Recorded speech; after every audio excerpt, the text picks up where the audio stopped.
This is getting a bit of a habit, these early mornings. Did this last week, didn't we? It didn't put us off.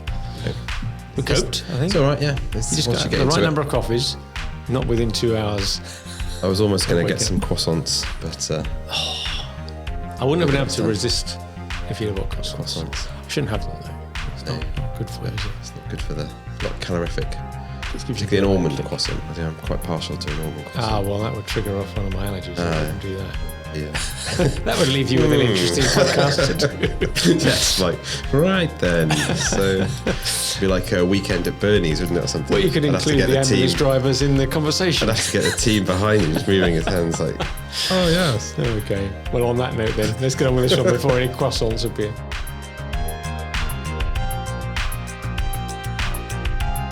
Hello, you're listening to the SME Growth Podcast from Wellmeadow. And I'm Dave Parry, and I'm joined this week by the famous Richard Buckle. Croissant-eating Richard Buckle. The croissant-eating famous Richard Buckle, yes. Now, what we're talking about this week, a natural follow-on really from last week. This is probably a pair of podcasts that we've been planning some time. So last week we talked about vision and what that's all about, and vision statements and the vision process. And the follow-on from that is strategy.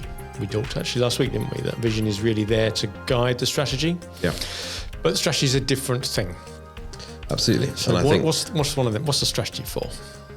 Well, the strategy, I think, outlines how you're going to get to where you want to get to. Mm-hmm. So, like we said previously, you kind of need the vision first, otherwise the strategy is a little directionless. Yeah. And I think, one of my pet peeves is that I think people think that by putting the word strategy after something, it automatically makes it... Well, it elevates it to elevates a really important project. And so it's, I think, probably one of the most misused words in business. There's lots of different definitions. If you go online, you can get yourself confused. So you pick your own one, depending on what the flavour is. The one that struck a chord most with me, I think, is that it puts the onus on you to recognise what your strategy is by describing a strategy as a connected set of coherent decisions that you take in order to achieve some longer term goal. Okay. So it's not necessarily something that just happens to you. You can't drift in a strategy. Yeah. You've got to make conscious decisions, and one on its own is probably not going to be enough. It's probably going to be enough that are joined together. So something around recruitment, something around product development, something around your marketing, something around your financing and funding of the business. Yeah. But collectively they come together to form a coherent strategy, because we're going over there, and over there is somewhere different to where we are now. Do you know where the word strategy came from? Do you know what, Richard? I do not. You do not? But I've got a sense that in a few minutes I will know. You will know. So the word strategy came from the word strategium, I think, which was the name of a Greek general in a battle. Oh. And he would stand on a hill and see what was going on the battlefield, and then direct what was going to happen using flags and things like that to actually direct the troops that were actually in the battle. So I think that's an important thing to link into strategy, to say you've got to...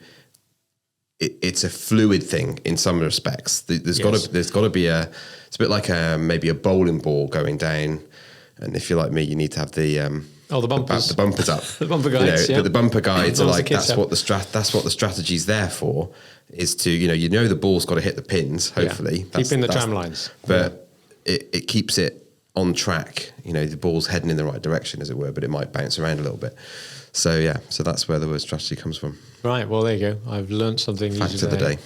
I like this idea now of the managing director of a business standing on the balcony, overseeing the workforce, raising the flags. Well, they say is it you are on the dance floor or on the balcony, isn't it? It's like, the old nightclub days. Yeah. Well, and so many metaphors abound. The conductor of the orchestra. Yeah. It's playing to what's happening, reacting.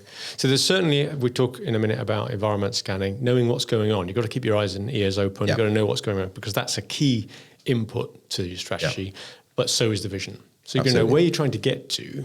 So we use sailing metaphors quite a lot, because we do a bit of sailing, and you want to go somewhere, but if the wind's not blowing in the right direction for that, if it's coming straight from the direction you go out, then you've got to tack to get there. So you've got to choose how to react. But then, something might get in the way, or there's some shallows, or the wind changes direction, or there's a storm.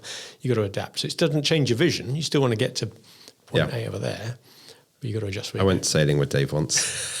And you are still here to live the tale before that goes. That's a whole other podcast, maybe with some trauma counsellors, and as I relive the memory. We got through alive, and you didn't even get wet, I don't think, did you? I was below deck at the time. Yes. So that's why you didn't I'd get made wet. my peace. You had. I think my wife was 8 months pregnant with my. Not with you, I stress, at the time. She wasn't. Yeah, she wasn't there. I'd left her at home. Didn't know what you were going through. It was her birthday weekend as well, I think, and I'd left her at home with her. That's more brave than coming on a boat with me, I tell you. What was your strategy? So, sailing metaphors. It was just a bit lumpy, shall we say, but wind over tide. Yeah. Different types of strategy. Now, you often hear, once again, you said it earlier, attach the word strategy to anything, and people imagine they're talking at a much higher, lofty sort of area. And you hear about business strategy and transformational strategy and all that sort of thing. And great, as long as you get value from those definitions. If that means something to you and helps you to organise your thoughts, that's fine.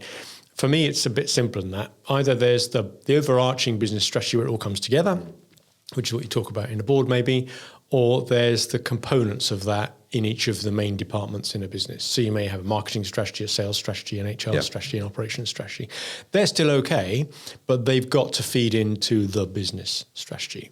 Yeah. And it just so happens that business strategy may be, let's get better at what we do, or it may be, let's go and set up shop in another country or develop a new product or acquire a competitor. You know, they're all perfectly valid business strategies. They just may be more customer focused, more people and process focused, or more technology focused, but it's still a business strategy. And I suppose the size of the organisation is going to dictate who's involved. Like, so the smaller a company is, maybe you've got a couple of different hats you're wearing in terms of different strategies.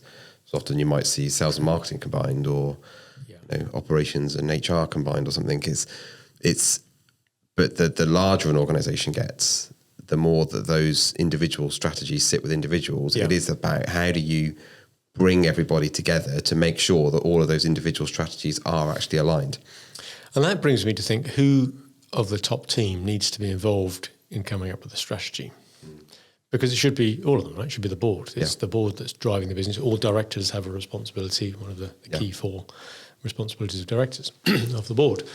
But there's probably a health warning in that some directors are more, by their very nature, inwardly looking than outwardly looking.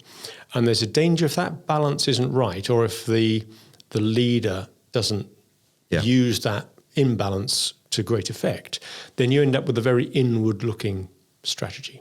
And it can be that people then focus on, the marketing strategy is let's develop a new piece of software or come up with some new brochures, and the operations strategy might be let's just replace that aged machine.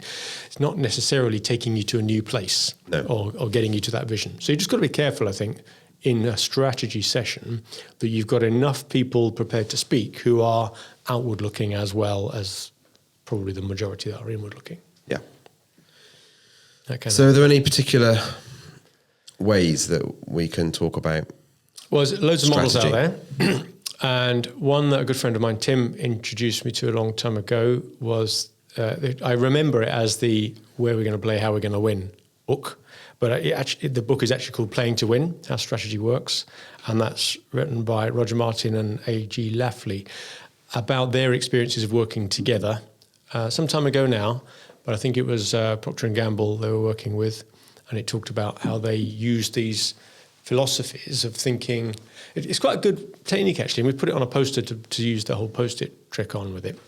But it gets you to think of what are your options strategically for the where we're going to play, and then ask you what assumptions would have to be true for that to be the best option. Right.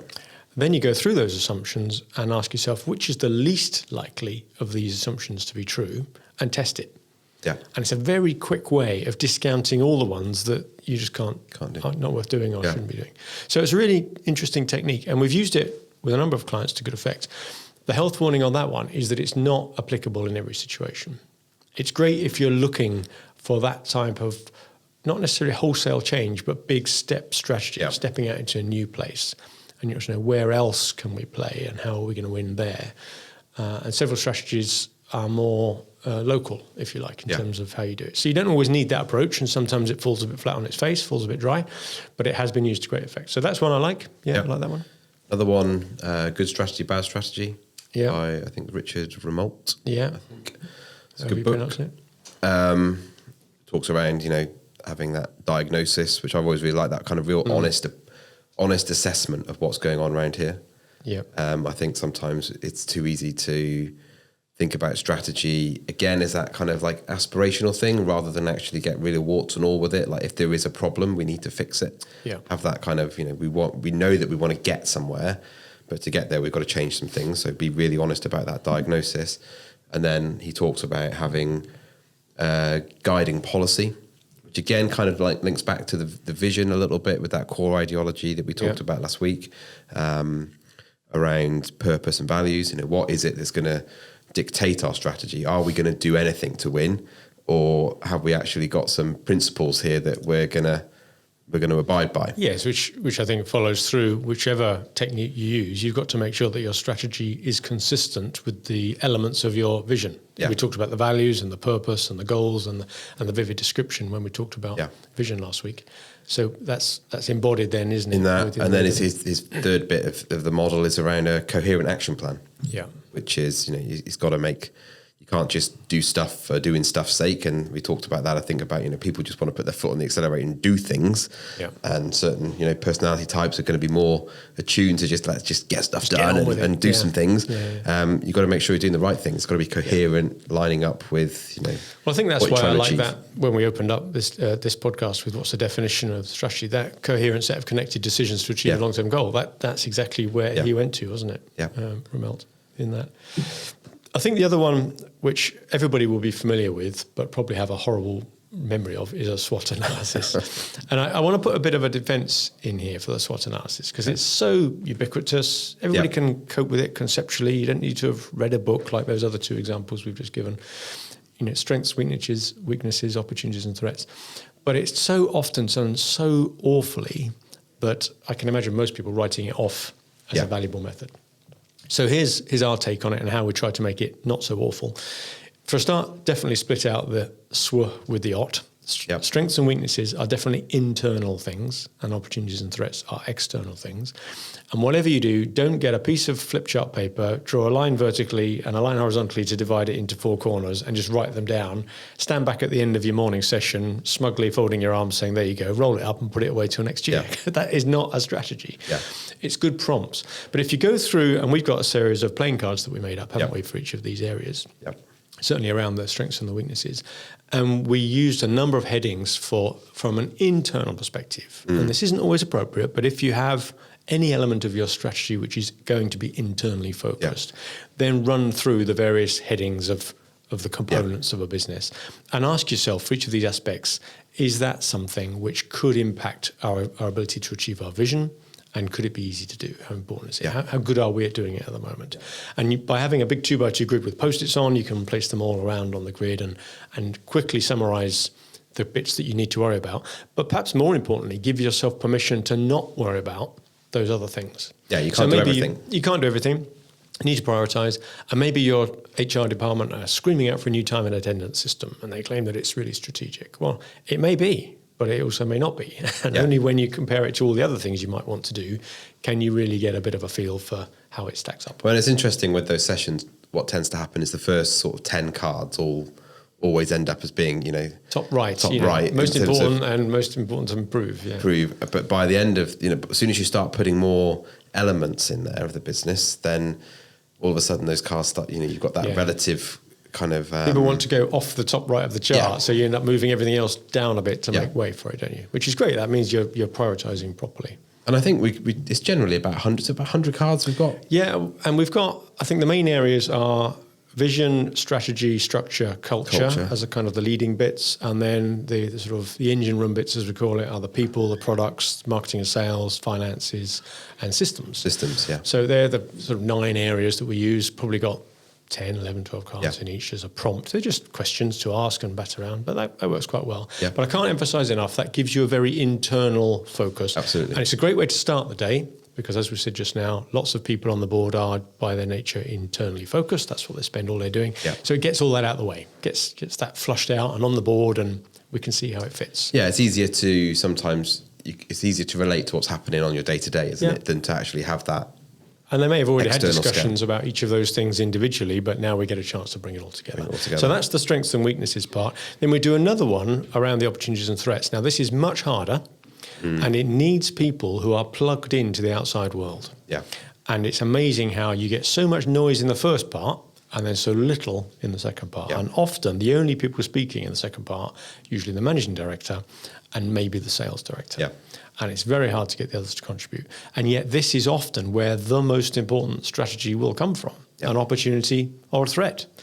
And you can't even start to have this discussion unless you've got a very good environment scanning process, which may just be in your head, you don't have to write it down, but you've got to be tuned in to environment scanning. What's going on? So who knows what opportunities are out there, which competitors are maybe struggling and are looking for a partnership or even are ripe for a takeover or may just be moving into a different direction themselves, so you want to know. What other opportunities might there be to recruit a key talent or develop a new product, or which customers are moving in a different direction? You've got to know what's going on outside the four walls of your business, which applies as much to the threats. What regulatory changes are coming down the pipe at us, what cultural changes in society and our customer base are happening. Is somebody else taking away all of our employees because a new factory's just opened up around the corner, offering more money, all those sort of things.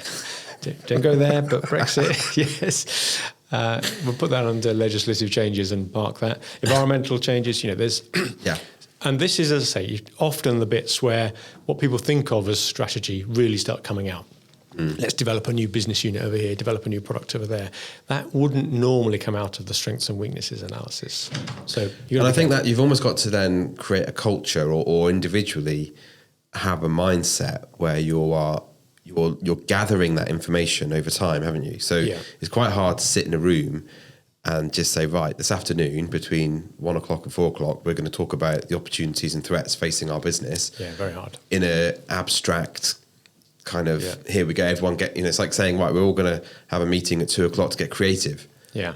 Be spontaneous now. Yeah, be spontaneous. Yeah. And you've got to have those tools around you to be able to do that environmental scanning on a regular basis if it's not something that comes naturally. So there's even 1 or 2 board meetings I chair where there's an agenda item called environment scan. Right. And people have saved up some tidbits they've picked up on. Maybe a competitor has released their annual accounts, or someone's put something on their website, or a key person has moved and they've spotted it on LinkedIn.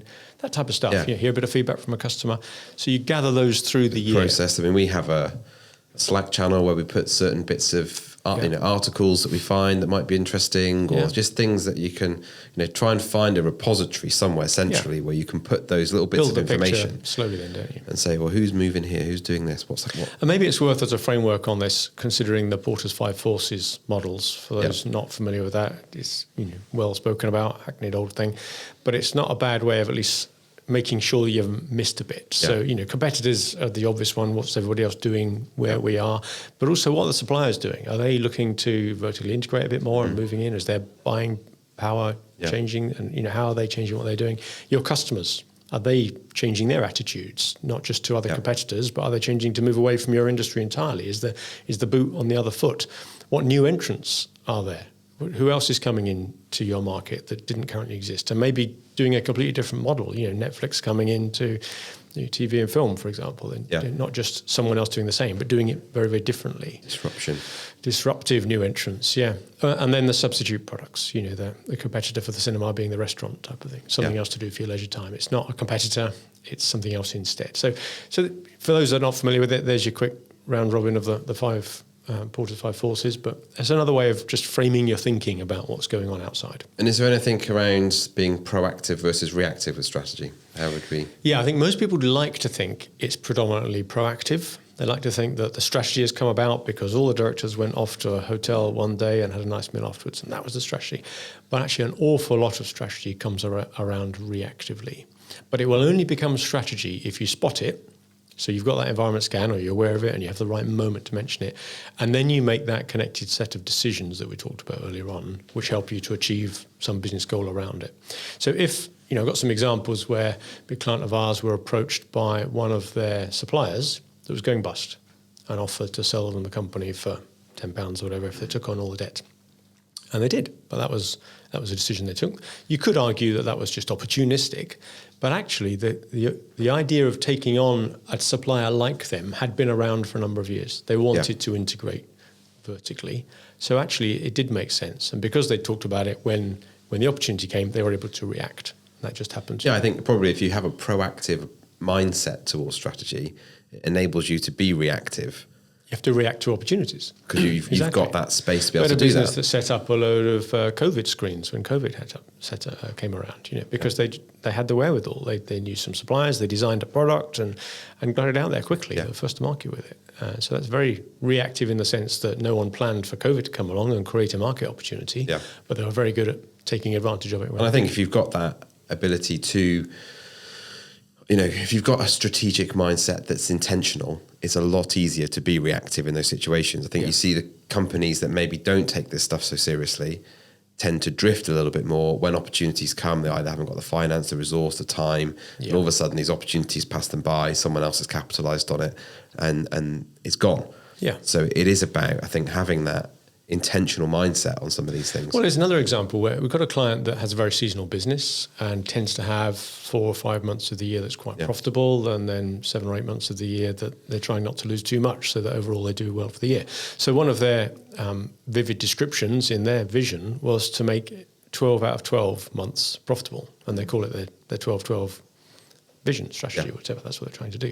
So they're always on the lookout for which market sector would be the opposite of their current high season, which happened to be the summer. Yeah.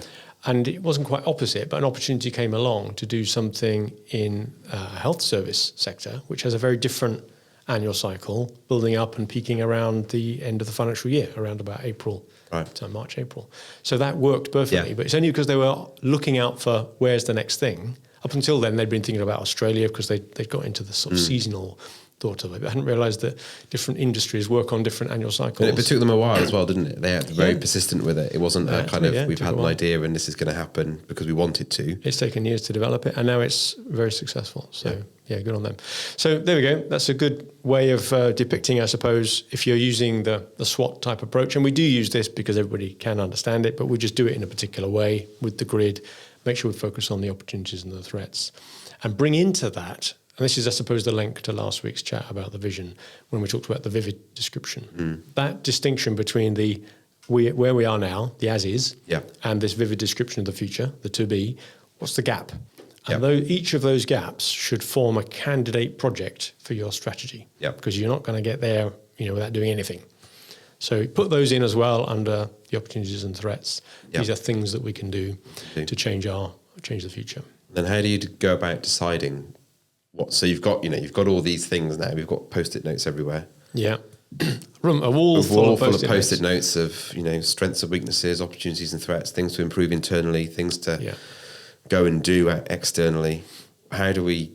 We touched on this earlier, and this has just worked a treat every time we've done it, and we've even used it in other arenas because it works so well. So encourage everybody to look this up on our website on the resources page. Just create a very simple grid on the wall, big piece of flip chart paper with 2 axes on it.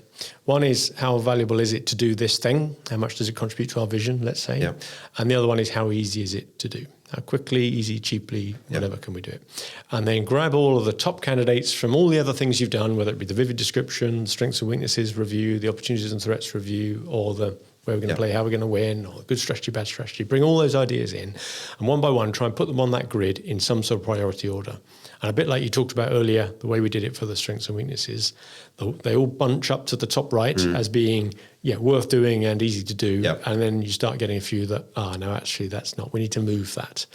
And very quickly you get a spread across that chart.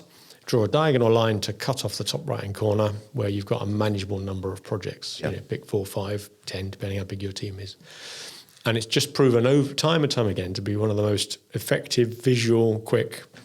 Don't get any arguments about it. Everyone can see, clearly that's what we should be doing, and we need to deprioritise that.